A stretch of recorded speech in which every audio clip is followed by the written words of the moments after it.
Each day, more and more people are listening to music on Spotify, and that's also true for podcasts. Next time you're on the Spotify app, make sure to follow Thrive Loud with Lou Diamond. Enjoy listening to Lou, his incredible guests, and all of the amazing episodes. Listen, follow, and share. Thrive Loud on Spotify.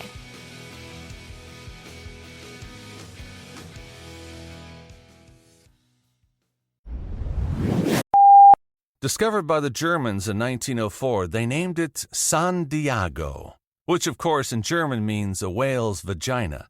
Today it's called Thrive Loud with Lou Diamond. I don't need to teach you to be more like me. I need to teach you to be more like you. Longtime listener and huge fan. Lou, I am tremendous. And the more I'm plugged from technology and people, the more I can serve people with technology. What you're standing for with connection, I think it's the key to everything. You're just an amazing breath of fresh air for sure. Lou, you're a diamond in the rough, my man. Because for me, if I'm not living high energy, I'm surviving and I want to be thriving. Get ready to thrive loud with Lou Diamond. I love it. Welcome, everyone, to another episode of Thrive Loud with Lou Diamond, connecting you to the most inspiring and amazing people that are thriving each and every day. I'm your host, Lou Diamond. Today on Thrive Loud, we have the CEO of Victorious PR, an agency that gets entrepreneurs and internet marketers into the biggest publications in the world. She's a highly in-demand speaker on all things digital marketing and has helped many clients boost their visibility and revenue. In addition to her marketing expertise, she is a number one selling classical crossover singer and has sung with the likes of Andrea Bocelli, as well as toured all over Europe with her music. I'm totally tapping into this in this conversation. Thrive Loud listeners, the Victoria Kennedy. Victoria, how are you today? I'm good. Thank you for that awesome introduction. So Victoria, it seems that you have an expertise in making sure that people get known. How did this become your gig? I'd love to understand a little bit of not the full rewind to the womb of like how your whole life story was, but at least like how this became your main thing. Well, look, you heard from my bio. I've been in the spotlight my whole life. I've been singing. I've done pageants. I've done competitions. I've sang on opera stages, musicals, my whole life. And so doing PR is something that has just come natural. It's come with the territory of being a singer, right? And being your own manager. And so it was a natural fit for me. I've been in the spotlight my whole life, and now I want to give the spotlight to other people and give them the opportunity to shine. Ooh, I like that. Like all the analogies as well. You're selling me on all this. All right. So I do a lot of promotion. I'm a speaker, a consultant. I've got my own marketing and branding and stuff like that. And obviously we promote this podcast show everywhere. But I think you have something interesting because you probably believe a larger audience of people should be doing this as well. Do you not? I do, absolutely. And I'm sure if your listeners, if you're just listening as well, maybe you own a small business, or maybe you are a consultant or a coach and you're thinking, yeah, how do I get myself out there more? Or why should I? Maybe you should be asking. Well, one, it's the most important thing that no one can take away from you. As we're living through the pandemic, as we see a recession looming, as we're in uncertain times, no matter what, the one thing that no one can take away from you is the power of personal brand. You can start a new business tomorrow, and if people trust you and believe in you, they'll buy whatever it is you're selling. That's how powerful it is. Victoria, I have seen a lot of companies, individuals, people who just reach out to me out of nowhere in social media, LinkedIn, Instagram, wherever it is, market and advertise their services to say, hey, we can help grow your brand, get you more followers, do all these fun things like this. And I know there are contenders out there and pretenders. Help the listeners understand, because there is a lot of people trying to help promote people. What are some of the key things that companies like yourselves and other agencies out there, what do the real players do out there versus a lot of these fake ones that are just driving people a little bit crazy just for the sense of, hey, we're going to get followers and stuff like that. To help people understand that. Absolutely. And I think what we're seeing now is the rise of the fake guru. And there's all these people, the age old adage, those who can't do, teach. Well, you're seeing that in the digital age. You see so many people saying, I can show you how to make $100,000 a month, but they've never made $100,000 a month. And you're like, how in the world are you going to help me do that if you can't do that? Or, you pay thousands of dollars for a course to teach you, and you have to do it all yourself from someone who's never even done it himself. Right. And it's just ridiculous. So I would say you can judge a fruit tree by its fruit. So see what have they've done for themselves? Do they have an agency? And the great thing about what I do, I help other marketers, agency owners, people with businesses, how to grow their brand, because I had an agency before I did PR. I had a real estate marketing agency, was able to bring it up to 6 figures in 9 months without any paid ads, all organic, all PR. I was able to be a contributor to the #1 real estate publication in the world, which is Inman News. They asked me to be a brand ambassador. I ended up speaking to over 1,000 realtors. And honestly, the buzz just started going around me of, Victoria, how did you go from zero to hero, with PR in the real estate niche, which you knew nothing about prior? And I realized I had a knack for PR. I had a knack for, talking to editors, getting myself into big publications. And I thought I can do this for other people. And so, yeah, I've come from your shoes. If you're a listener, I've been a business owner outside of PR, and I built my entire agency this way because of organic and with PR. So that's how I'm like, I'm one of you. I'm not someone in the PR world who's just trying to help people. No, I'm right there sitting on your side of the table. And so if you're listening and looking at other people of who to invest your money in, see if they've done it before. Look at what some case studies of what they've done before, and that'll show you if they're legit or not. Victoria, we're in a very unique time. All year round, we didn't know how long we would be in this pandemic that we're in, whether it's when we get out of it, when we actually get to a post-pandemic, what this all looks like. And it's a very unique time for many people. If I hear the word pivot one more time, I probably will get nauseous. But you have an interesting take on this. And I'm going to take a quote that I've read from you, which is you say that adaptation is the new grit. Can you share that with our listeners and expand upon that point? Absolutely. Yeah, I'm not going to use the P word. I don't use the P word. My word is the R word, and I'll get to that in a minute. So adaptation is the new grit. What we were always taught in school is, you get a job, you stay there for 30 years, and then, you're going to get Social Security, you're going to get taken care of, retirement, you're going to be set for life. Well, I'm sorry, those days are far behind us and are never coming back. Okay. The days of being with a job for 30 years are gone, because jobs are becoming eliminated quicker than we can even imagine. Technology, AI is taking over. The new skill is not grit. You just stick with something until you do it. No, whoever can adapt the fastest is the one who survives, the one who can learn technology the quickest, the one who's up on their game and seeing the next wave come before it happens. Those are the ones who are going to survive. That's what I mean by adaptation is the new grit. And to speak on that further, my word is reinvention. Mm-hmm. Okay. I believe, they always say, don't invent the wheel. I believe you should absolutely reinvent the wheel. Let me ask you this. Were there wheels on the rocket, that took us to the moon?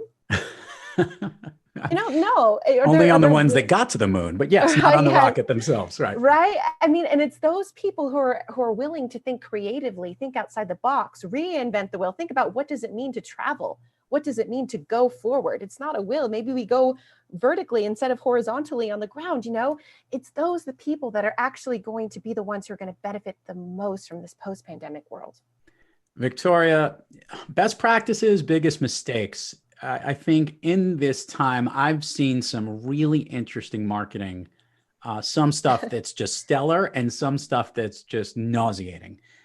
From your seat, can you share some of the things that you've seen, let's just say this year, that fall into one of those two buckets? Anything that sticks out specifically? Well, I'll tell you something that does. It was a really big thing as soon as the pandemic happened, where all these marketers, they wanted to be woke. And so it was, are you okay? I'm just checking in because of COVID. How are you and your family? And people are still trying to do this now in November, and it's gross. It's okay. We're all going through this. Are we all okay? This is just a common question. This isn't you being, unique approach. We're all going through it in some sort of way. So that's, to me, is like fake authenticity. When you go things like, oh, you must be struggling. look, we're all struggling. This is nothing new now. Like, let's try something more genuine. But as far as what good marketing looks like, you guys, it doesn't have to be expensive. If you're listening to this and thinking, oh, maybe I'm overwhelmed and I don't have money for ads, look, the best advertisement is organic. The best advertisement is leading from the heart and providing real value. That means making a video of what you can do to support local businesses. Or, if you're into branding, the top 5 things you need to do branding for free. Whatever it is that your niche is, if you're listening to this, make a video that helps people, that provides real value. You'll get way more customers that way, and you'll get more respect in the marketplace. Okay, now let's talk about some things that you saw that were pretty terrible. Like you're saying that the being too kind was too terrible. I have a better story than that. Would you like to hear a good one? I'm going to share it. Yeah. Right. You remember when the PPP loans were coming out? Yeah. Funding. Mm-hmm. So I saw this in Twitter, and then they just crushed it. There was some higher end, like jewelry line that when the PPP money came in, they go, "Hey, PPP dollars coming in. Take your money and take advantage of a 30% sale on buy yourself," whatever it was, some kind of. Oh my gosh. I saw this, Victoria, and I was like, who's this person that should be fired immediately? And by the way, this bad press got out. I mean, there were people that needed food on the table. The last thing they needed was to get hit with some kind of ad.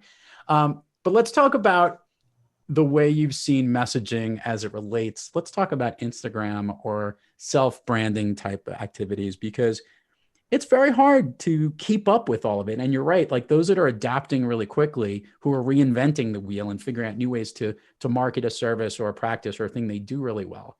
But then there's just marketing of yourself. And I guess I wanted to get your take on it. It's still needed, or it's really just more about making sure that you show the value that you deliver? Well, it's both. And if you're listening to this and you're feeling overwhelmed and thinking, oh, Victoria, I don't even know where to start with branding. Look, it doesn't have to be all at once. The most important and easiest step that I would love to teach you. So if you have a pen and paper, I want you to write this down. Okay. Some actionable steps here. There is something that we call in marketing called a profile funnel. Now, Lou is an amazing person to look at if you want to see a profile funnel. You can also go to my Facebook. You can see what a profile funnel looks like. And you're thinking, what is this, Victoria? I'm going to tell you.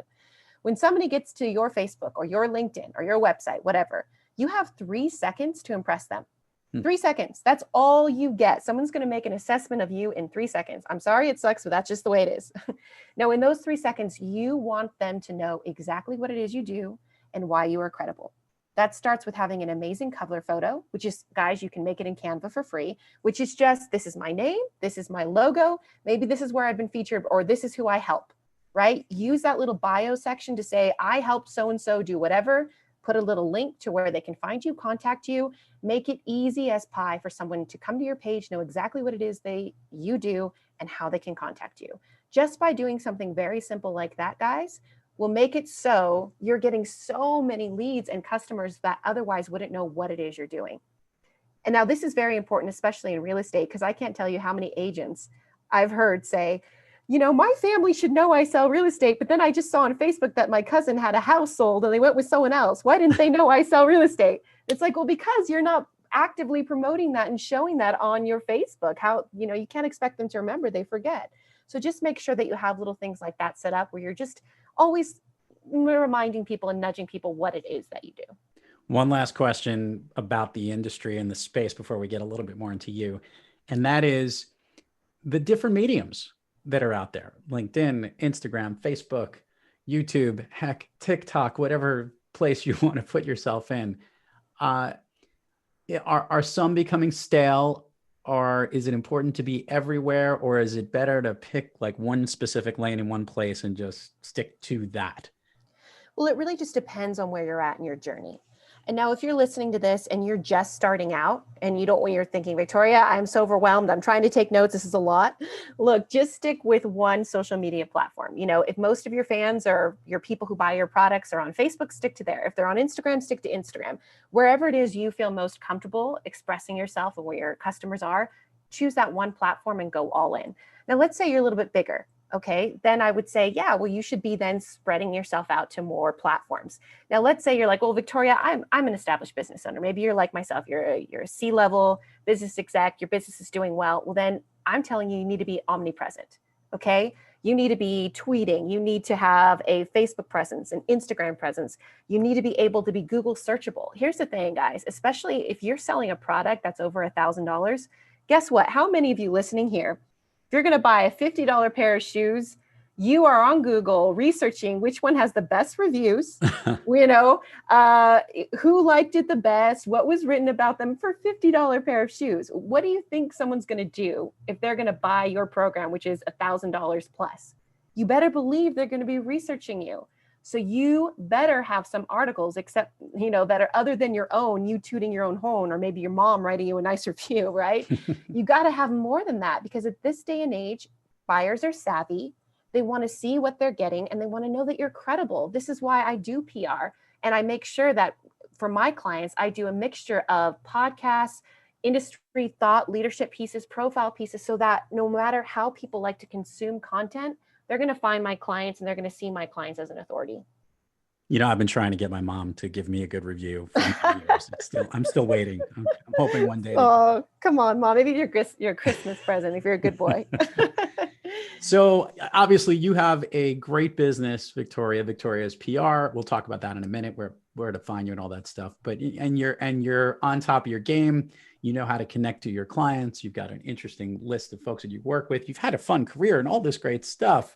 I love the whole idea of making put the spotlight on somebody else. Victoria, though, we all have days when we're not quite kicking on all cylinders, where we're a little off our game and we're not quite thriving. When you have trouble thriving, Victoria, who or what practice do you seek to get yourself back on the thriving track? Ooh, I love that question. My little brother is a professional runner, and he runs in college, and he really got me into running. So I like to go running at least once a day, and just, at the end of the day, shut my laptop and go for a run, because that sort of tells my body, tells my system, okay, we're done for the day.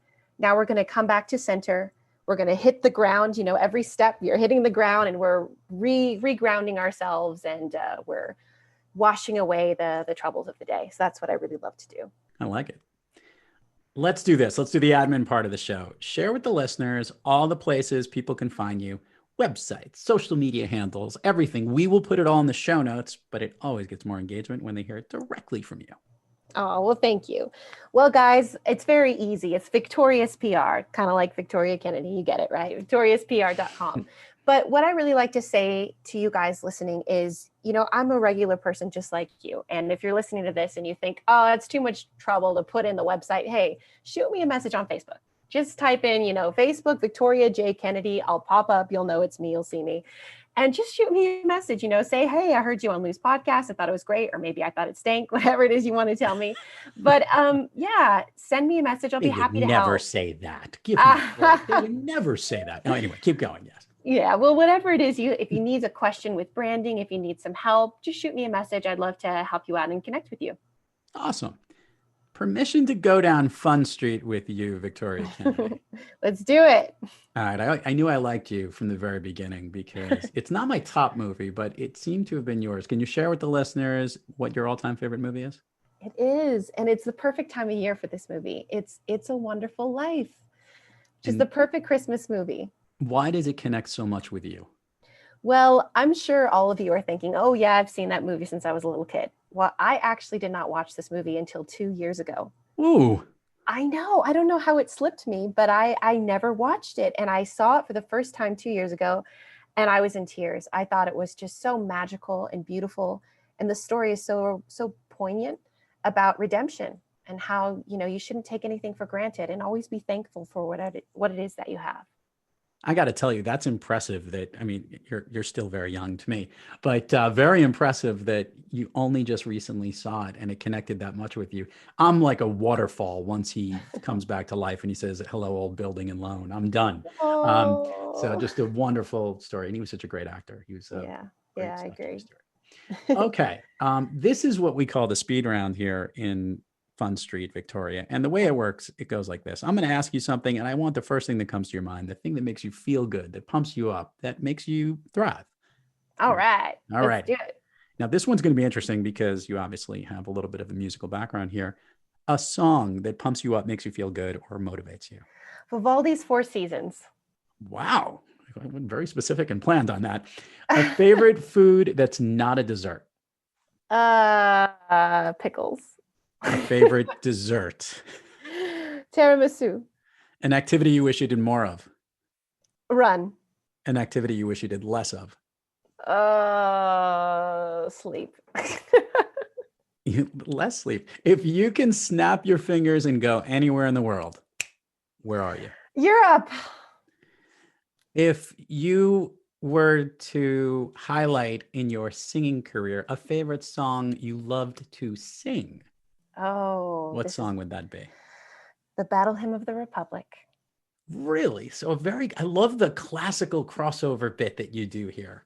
That's very, very cool. And I'm going to just dive a little bit into that. And I'm not going to make you sing on the podcast. It was a thought in my head, but I was like, yeah, we'll see.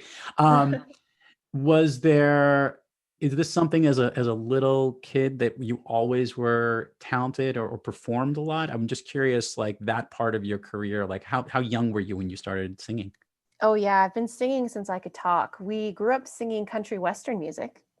I love it. Yeah. And then one day I was homesick. I was about 9 years old. And so, when you're from a family of a lot of kids, you never get to hold the remote control, right? You never get to hold it. Well, I was homesick. So I got to hold the remote control, which was like, oh my God, this is the greatest thing in the world. What do I want to watch, right? And I'm flipping through the channels and I hear a little girl with the most beautiful voice I had ever heard in my entire life. I was spellbound. And I thought, I don't know what kind of music this is, but I want to do that. I just clicked. And it was Charlotte Church. I don't know if you know her. Okay. And she was singing Christmas songs in a beautiful cathedral. And I thought that's what I'm going to do. And that's what I did. Unbelievable. Do you miss performing? Oh, like crazy. I used to have a residency before COVID hit at the Venetian Hotel. I live in Las Vegas. And so every Friday night, I'd get to sing with a band, my classical songs, which is lovely. So I was still doing my business, but also still getting to have that creative side itched. But unfortunately, COVID happened. So that ended. Well, I can't wait for things to come back over because I'll have to head out west and when we're allowed to and get a chance to hear you sing one of these days. I'm going to call you out on it. That's what we're going to do. Yeah, I'm okay with that. Victoria Kennedy of Victorious PR. Thank you so much for coming on Thrive Loud today. A lot of fun, informative, and a pleasure to chat with you. Thank you for having me. It was great. And to all our Thrive Loud listeners out there, thank you for joining us. And until next time, keep thriving onward and upward. And remember, be brief, be bright, be gone. You've been listening to Thrive Loud with your host, Lou Diamond. Head on over to Spotify, Good Pods, or wherever you get your podcasts, and subscribe and listen to all of our incredible episodes. Follow Lou at Thrive Loud everywhere on social media, and head on over to thriveloud.com to connect directly to Lou and learn how you and your business can thrive loud too. Thanks for listening.